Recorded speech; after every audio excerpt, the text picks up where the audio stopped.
He is the host of the Guy Benson Show on Fox News Radio. You can check him out on X, Guy P. Benson. And his BFF, Mary Katharine Ham, the OutKick columnist and the host of Getting Hammered, the podcast. You can follow her on X at MK Hammer. What's the P stand for, Guy? It's a very waspy family name, Pelham.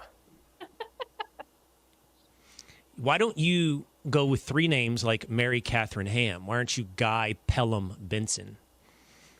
That's a mouthful. I feel like Guy, sweet, short, almost as a nickname. I'm happy with it. I love the name Pelham. It's just a little on the nose for me. But since you asked, I cannot tell a lie. It's Pelham.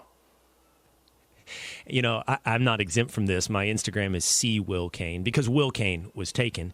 And I sometimes feel like Charles Williams Kane sounds like I was born in England, not in Sherman, Texas. But, you know, we have to do with our initials when we're trying to find handles that are available. Mary Katharine, you know, it's been said to me that you guys are best friends. Now, I think that Guy runs in a crew inside of Fox. And I'm not sure. Social media suggests and gossip and rumors suggest that includes like Kat Timpf. It's Kennedy.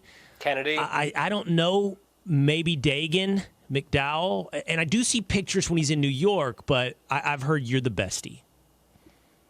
Many people are saying.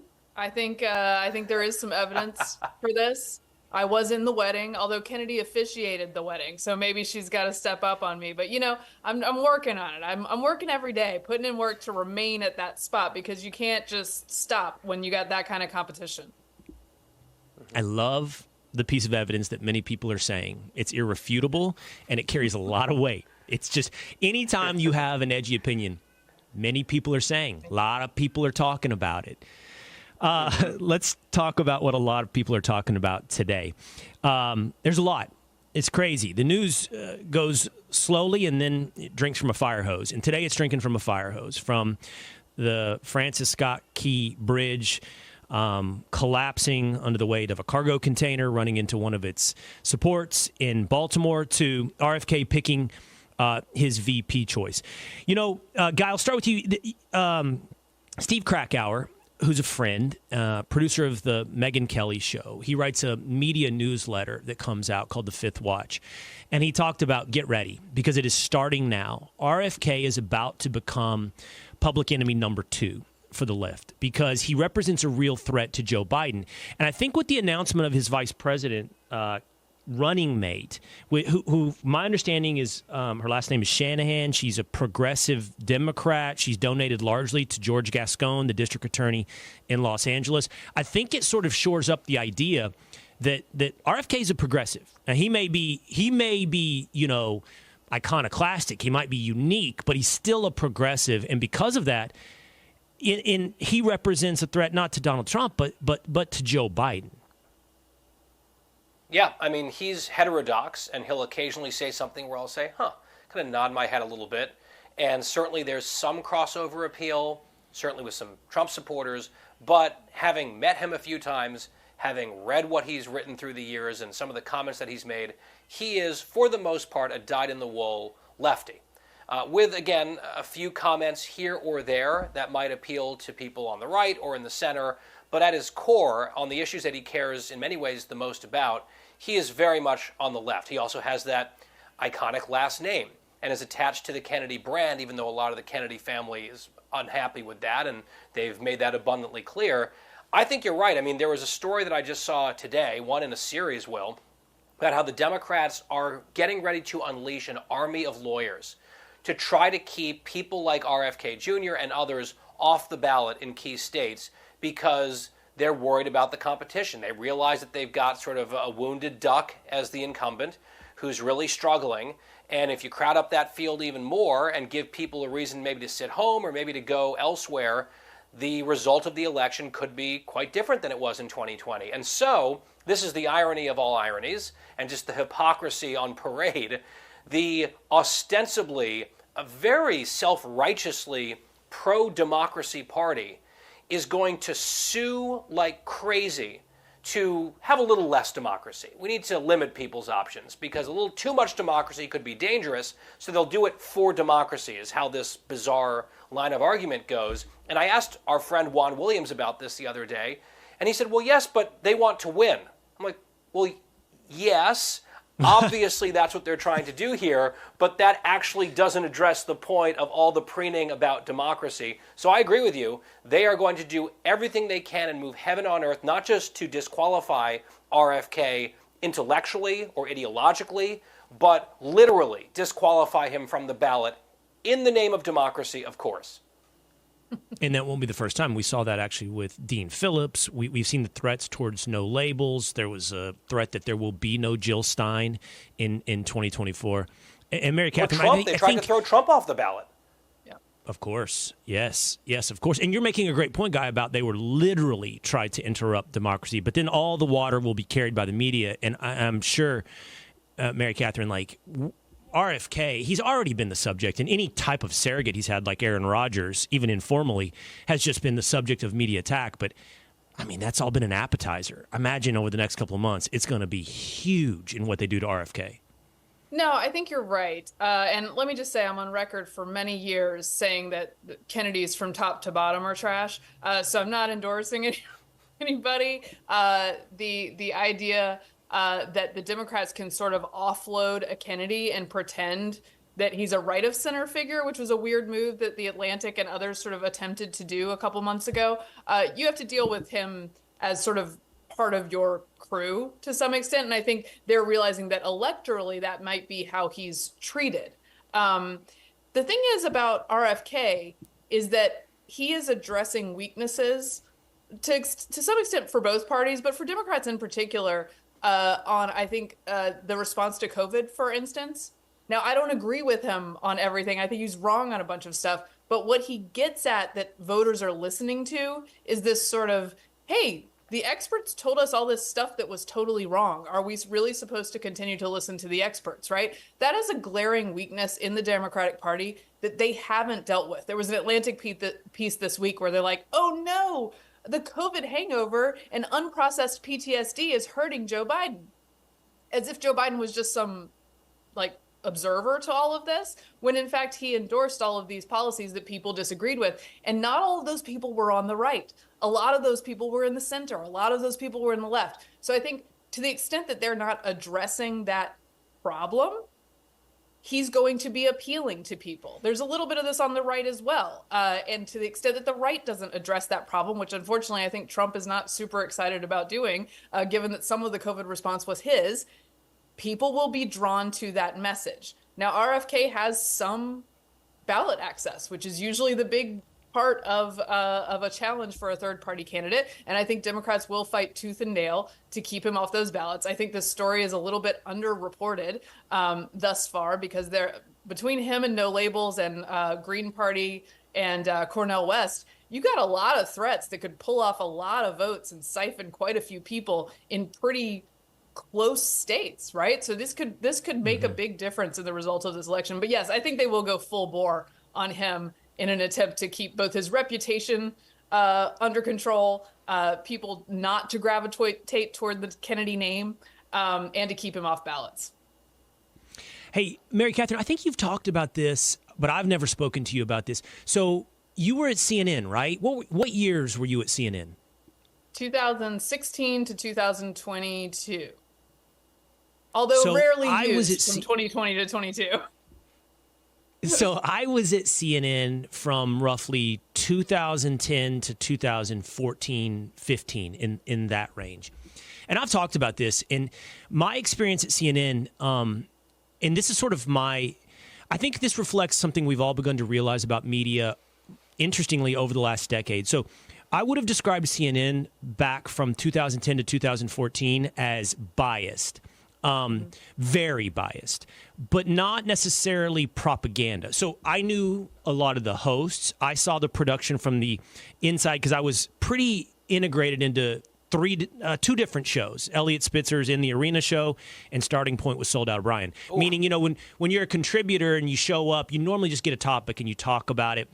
but I was around the show staff on a daily basis, so I saw also the process of topic selection.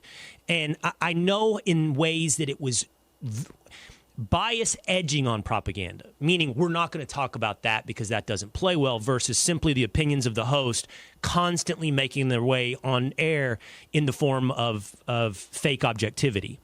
But you were there in a place where I think it was super different. Like, it went through a change with Trump in 2015. And we're talking about a lot of the same people. We're talking about Don Lemon, Soledad O'Brien was no longer there, Chris Cuomo. I feel like you saw a actually really different CNN. Yeah, there was so I came on in 2016, and actually I would say until Trump was elected and maybe like a little bit afterwards, it was a fairly healthy experience where I was sort of a Trump skeptical right of center commentator, but we also had pro-Trump folks on the air. We had Kayleigh McEnany, we had David Urban, Scott Jennings, people who I respect and work really well with. And we were sort of bridging this Republican divide on the air and having nice conversations about it. And everybody seemed very open to that. And then Trump won. And you won't be surprised to know that David Urban and Kayleigh McEnany never got the recognition that they should have gotten for being right when everyone else was wrong about him winning. And then after that, there was sort of like a network-wide aneurysm about Trump being the president. And one of my functions at the network was just to say, hey guys, he is the duly elected president. You can't unpresident him from an anchor chair or a commentator chair by just saying Russia, Russia, Russia, which, by the way, I think they're going to try again. There are some signals, not from CNN specifically, but from media, that they're just going to try to build this case again that never was real. Throughout the Mueller investigation, I thought, I'm open to evidence, but I don't think you guys have what you think you have here. And that was sort of my function. Now, in that capacity, they didn't really love having me there all the time, with exceptions, by the way. Thank you to Jake Tapper for having me on his show, John King as well. There were people who I worked fine with, but I don't think that the message was super welcome. And then in the COVID years, it was almost relegated to the mistake behind the scenes entirely. You committed the sin. You made the mistake. You committed the sin of doing a good job. I saw you, and I'd like to think that I did a decent job as well of confronting opposing arguments and then making the rational, clearly logical, I think, winning argument to their face. And I think that's the ultimate sin. Like, we're not going to book someone who we put on that where we take an L. So like and that's the new CNN, where I think the old one was a little more open to the idea of debate, and the new one's not biased anymore, is my point. It's pure propaganda. Okay, Mary Katharine, let's do this together, because my understanding is Guy is completely somehow pop culturally ignorant of what's going on. But this is big stuff, Benson. So P. Diddy's home has been raided by the homes, plural, L.A., Miami, raided by the feds, okay? Now, I believe the alleged charge is human trafficking. So here's my thing really quick, and I want to figure out how to talk about this with you guys, because I think, first of all, social media is super irresponsible in the way that it's talking about this right now. But I don't really know how to address. Here are some facts. He is subject to several lawsuits alleging rape and sexual harassment from both men and women. And inside those allegations, there are references to other big figures, famous rappers, Meek Mill, that he was subject to, sexual blackmail from P. Diddy. And so everybody talked about this like 2 or 3 weeks ago on the internet, and now all of a sudden he's being raided by the feds. And I think the internet wants to run to child sex trafficking rings and adrenochrome and all kinds of stuff, right? But we don't know legitimately what's going on. But I think we should also explore, like, whenever the allegation of human trafficking comes up, I think it's become a really loose term. I just remember Robert Kraft, the owner of the Patriots, got accused of human trafficking because he went to a massage parlor for a rub and tug. And, like, all of a sudden now he's a participant in human trafficking. So I don't really know what's going on with Diddy. And maybe we should let Mary Katharine go first, Guy, unless you're ready to fire. But I don't know what's going on, but it seems big. Right.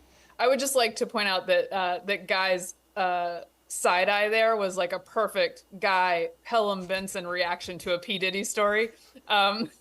Look, I don't know what's going on here, right? So I don't want to speak too in depth about it. But he's being investigated by Homeland Security. Homeland Security investigations.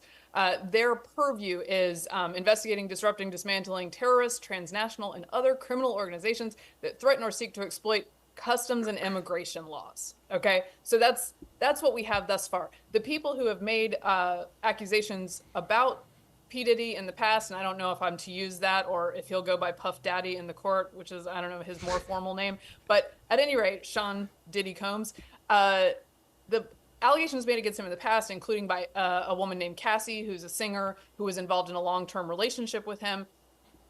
To my mind, those don't fall under the purview of Homeland Security investigations. From what I know about those, those were all domestic inside this relationship and settled in a sort of out of a court of law when she threatened to sue. So I know that about those allegations, and they don't seem to line up with this part. So we will have to wait and see exactly what Homeland Security is investigating, because we do not know that yet in great detail. So I just wanted to see if he wanted to wait for a question or if he was ready to fire on his hot take on P. Diddy. And it's clear he wants me to tee him up on P. Diddy. Will, I am aware that this man is a rap star. Yes. Yes. Good job. Good take, Guy Benson. Here's something broader though, I want to stay. Now I'm legitly being earnest when I say this. I want to color inside the lines, but there's this thing like I had a guy come up to me the other day.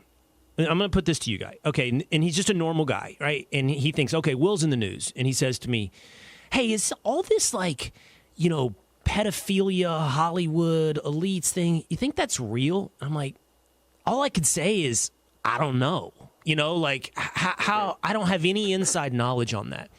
But I do know whenever I read stories anecdotally in the news about like women being trafficked or even kids being abducted. There was a horrible story about a year ago about a girl being abducted from a Dallas Mavericks game. Her dad let her go to the bathroom by herself, and she was stolen from the bathroom and taken to Oklahoma City.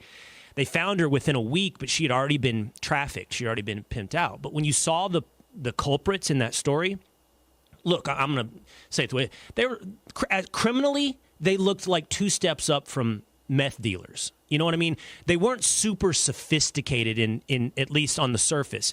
And so, but the implication when we have this conversation in the public is there's these super sophisticated, true detective style things going on when it comes to human trafficking. And I just, whether or not it's tied to, obviously Epstein's a part of that conversation. And whether or not it's in the political world, the elite world, Hollywood world, I don't yet see evidence that there's, and we'll see what happens with Diddy, but that this is something that exists in the realm of a super sophisticated, organized criminal. I'm not saying it doesn't, but I just haven't seen it yet. And obviously then I can't import it onto Diddy. Yeah, I think it's a huge evil problem that obviously exists. How sophisticated, how complicated, how organized is it, and at what level? Those are different questions. I think it is rational, actually, for people to at least go a somewhat conspiratorial direction, given what happened with Epstein, right? All the facts of that case and then his demise and everything about that thing just reeks to high heaven. So it almost feels like it would be denialist to just say, oh, I'm sure that was a weird outlier and it must be on the up and up, nothing to see there. I don't think that that's true. So people's suspicions are aroused. They don't really trust institutions anymore, in many cases across the board. They don't trust Hollywood or the media to get it right or anything like that. So I understand the suspicion. I think it's also important to say, as you did, and sometimes it's hard to say it in this business, and that was sort of my joke about Diddy and not really knowing much. Saying, I don't know, those are not popular words for people to say whose job it is to have takes and to know things. But I think when you're talking about something as serious as this, if you don't know, it's important to acknowledge that and say there are so many unknown unknowns. Maybe this is a huge pile-on against him that's completely unfair, that sort of germinated online in rumors and somehow exploded into something, and he'll be exonerated. Maybe he's really bad and has done some horrendous things behind the scenes, and maybe his celebrity has helped him get away with that. We don't know. And I think it's important to want accountability, to want the truth to come out, to always follow evidence, but there's like this fine line of closing your eyes to something that clearly seems wrong because it's sort of like uncomfortable versus stampeding into something head first, not knowing what you're talking about. Exhibit A being the whole Kate Middleton thing recently. I had to get dragged kicking and screaming into talking about that because I'm like, we don't know anything. And then we finally found out the thing, and I think it made a lot of people look kind of foolish, quite frankly. So it's a tough balance for people, especially in our world, to strike because we're expected to know things, we're expected to have informed opinions on virtually everything, and sometimes it's really, really hard with not even incomplete, but barely complete information, even in a tiny fraction of it, to then come out and make like grand pronouncements. So I think it is reasonable and appropriately humble sometimes to just say, I don't know. But I really like how you laid out, and I don't like to,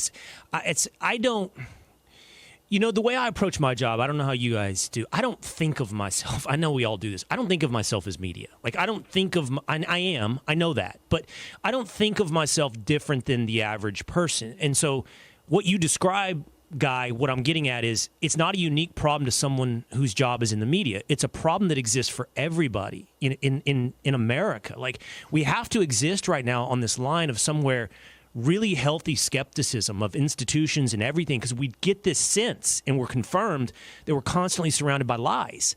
But we can't use that healthy skepticism to run to the most conspiratorial conclusion. And that's for everyone. I think we're all doing that. That's the guy asking me about this, about, hey man, how big is this thing, this pedophilia? And he doesn't know, and I don't know. But I will say, Mary Catherine, yeah, go ahead. Just very quickly, I totally agree with you, and like I know we rail against the media, even though we are in the media, and there's a difference, I think, between legacy media that fancies themselves to be something that they really aren't and look down their noses at people like us. That's a separate conversation. But, and I'm sure that I'm imperfect at this in my own life and in my own career, but overall, because we have platforms that we have, I think that there is a greater responsibility to traffic less in the fever swamp stuff until you can really ask smart questions and know what we're talking about, as compared to someone's uncle on Facebook who's just spouting off. I think we have a higher responsibility because the number of eyeballs and ears that we attract, and we are grateful for that audience, but I think it comes with a few more guardrails. Yeah, I mean, I agree. Think what I aspire to be is sort of normie adjacent, which is like, I care about things that normal people care about, and I understand the things that make them skeptical and why they're skeptical. And also, because this is my job, I have more time to invest in looking into the facts of these things and trying to figure them out. Now, that's also true of all my colleagues at a liberal news network who could have figured out that we didn't really have the goods on the Russia story. But conveniently, they didn't do that, right? Conveniently with Kavanaugh, they didn't actually evaluate the facts, because the facts would have led you to believe that this standard he was being subjected to was not a fair one that anyone else could stand up to, which was to prove a negative from 1984 without like a specific location or date, right? But the media, unfortunately, decides when it's going to get really energetic about figuring out the facts or disregarding them based on its preconceived notions and biases. Yes. And that is bad. What I attempt to do, and sometimes does not behoove my own ideological side, is actually to deal with some facts. And to Guy's point, it can get really risky when somebody whose name ID, like P. Diddy or Kate Middleton, will make you a lot of clicks and a lot of attention if you talk about that person in a salacious way. And I was proud, even though I cared about the Kate Middleton story, that I did not act a total fool in public about it. I acted like a medium fool, maybe. But I was well-versed on the conspiracy theories. Can confirm.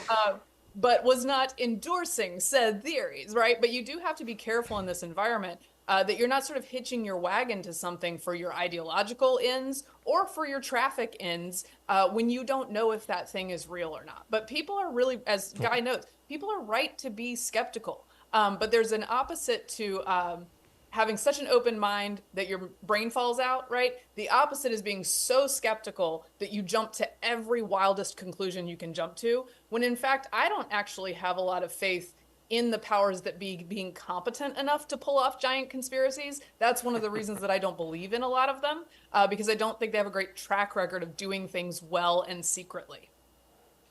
Honestly, that's another tension for me, Mary Catherine. Like, I'm trying to balance, earned skepticism versus jaded cynicism, but I'm also trying to balance there's pretty obvious evidence of conspiracies at some levels of things, but I can't import that to like a greater conspiracy mindset because of the competency issue. I don't believe they're competent enough to pull off these conspiracies at large. But you made a nice transition here, and I understand both of you aren't really read on this, so I'll give you the groundwork. But yes, a nice transition on how media chooses to pay attention to.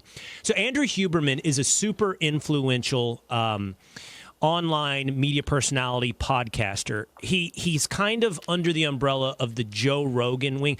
Axios had this interesting breakdown of the shards of media as it kind of breaks into groups, and I think they did a dozen different groups that media's been breaking down into. And one of them was like male-centric media. And I would say that Huberman sort of falls into that, but it's bigger than just talking to guys about, male health and mindset issues, because I know a lot of women that listen to Huberman. I mean, he's deep. Like, he does like science of sleep, science of eating, science of working out. So it's self-betterment, but he does, I think this is an important detail, is why I'm giving it to you. He does sort of fall into that world of Rogan, I don't know who else, but that male-centric media. And the New York Magazine just wrote a big hit piece on Huberman that he's 48. He has a bunch of girlfriends that he's juggling at the same time, sleeping with, 6, 7 girlfriends, it looked like, according to the piece. And by the way, he needs to do a podcast and a whole expertise episode on scheduling, because his scheduling of all these girls was incredible. But he's single. He's fine. The allegation is he's sleeping around. I don't know why that's of news relevance. And I try to steel man instead of straw man their perspective. Like, what is this? Is this an inconsistency in what he's preaching? I don't know that it is. Is he a hypocrite in some way? I don't know that he's shown hypocrisy in what he talks about versus the way he lives. It's a little bit like Dave Portnoy. They did that, the founder of Barstool. Like, what is the news relevance that Dave Portnoy sleeps around with a lot of girls? Like, what does that have to do with anything?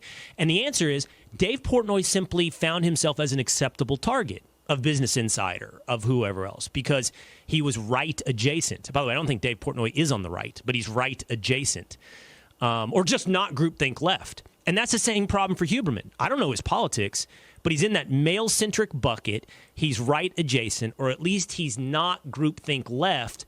And my takeaway is that's his sin. I'll go back to you, Mary Catherine. Like, that's why there's a hit piece on him in New York Magazine. Yeah, again, let me say I'm not read up on the actual allegations against him. What I will say is I wish there was this amount of energy for a hit piece on like Jeffrey Toobin's sexual improprieties for the entirety of his career. Like, that'd be a good piece to see, right? But there is a sort of selective energy exerted by media when investigating different targets and deciding whether they're going to use the internet term milkshake duck a given person and sort of come at them with any old tweets or anything that they have in their past. The other theme of this, Huberman aside, is I don't like the sort of knee-jerk old media reflexive denigration of any sort of outside the mainstream discussion of hormones, health, diet, nutrition, things that unfortunately government and mainstream media have colluded on in really detrimental ways to the American public, because they actually get a lot of things really, really wrong. The government in particular on nutrition, very, very bad guidelines. You don't want to be eating at any point in history how the US government tells you to eat. And often when people sort of look for more information, and people in places like podcasting world or Instagram supply news sources of information. And look, some of them are wrong, but some of them critically evaluate the government and mainstream nutrition advice or hormone advice or whatever it is and find, well, they're wrong. And here's ways you could live a better life given the fact that we are critically examining this and knowing that it's wrong. The Washington Post is a perfect example. They did a piece this week on Instagram influencers and others who have attracted attention because they do information about hormonal birth control. Okay, now this is like a third rail issue because I never want to be accused of wanting to limit people's access to birth control. That's not the point. This is not a political hobby horse of mine. What is important, though, is that you're curious about the medications that you're taking and that your doctor is curious about those medications and that you talk about those in an informed consent sort of way. And there's not a small amount of evidence that a lot of people don't have those conversations and a lot of doctors don't have those conversations, and it sets people up for bad results, right? But there was this whole piece in the Washington Post that just says misinformation is everywhere without refuting the misinformation. It's merely an attempt to say all these people you're listening to, all these people who are curious about this information, all these people who think differently from the 2 writers at the Washington Post who wrote about this and the 3 experts who are sanctioned that we talked to, they're bad. And we have to shut them up. When in fact, the role of the news media should be to evaluate these things. And they're not doing that. They're letting people down. Yeah, perfectly said. I totally agree. Guy? Well, it might come across as no small irony that I'm not actually a great consumer of male-centric content in my personal diet, media-wise. But that does happen to be the case. So I'm not really familiar with this guy or what he's up to. Your summary, I did a tiny bit of reading about it. Your summary, I think, was helpful. This is what I'm trying to figure out. So the allegation is that he is kind of a player and strings different women along and is having sex with a bunch of them and has multiple girlfriends at the same time. And, okay, I mean, is that something that a lot of Americans would endorse as a lifestyle? Probably not. Is that news? I don't know. Is he manipulating these women? Okay, that could make it a little bit worse. Is it news? I don't know. Is he abusive? Right? That would be a different question. Maybe that would be a little bit newsy. Is that even the allegation right now? I'm just trying to figure out what rises to the level of hit piece, where it's like, okay, and we don't like this person. Right. No, big thing where everyone's, I guess, now talking about it except for me. It's like, oh, let's break down and dig into the minutia of this man's sex life. And I know that for a long time, people on the right were scolded and sort of scoffed at and ridiculed for being these pearl-clutching, puritanical, uptight people, and it's just relax, it's just sex or whatever with Bill Clinton. And then it's like, okay, well, does this go beyond just sex? Is there some wider crime here? I'm trying to figure out where the line is and what the threshold is for newsworthiness other than we don't like this person. This person ideologically or for whatever other, or from whatever perspective, is it kind of icky to us or might be a threat, frankly? I think this is an underplayed part of it. It's not just that people in the mainstream press dislike these people ideologically and don't trust them. They're also bitter.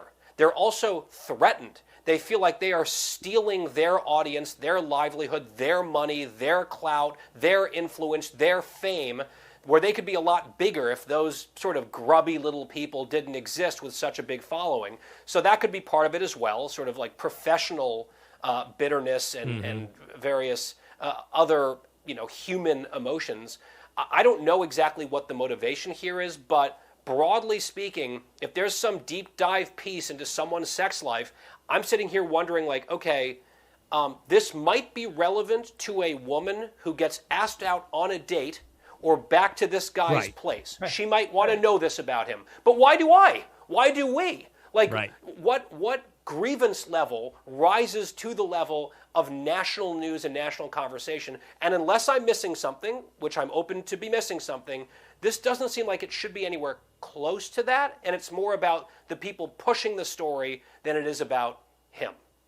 Can I add also that when it comes to man-focused types of like infotainment or entertainment or podcasts or whatever it is, there's a lot of evidence that that is also a failure of media and society in general to speak to the issues of young men. And there's a great book by Richard Reeves, who's a Brookings Institution scholar, who nonetheless wrote a book about the struggle of men and boys called, I think it's called Men and Boys.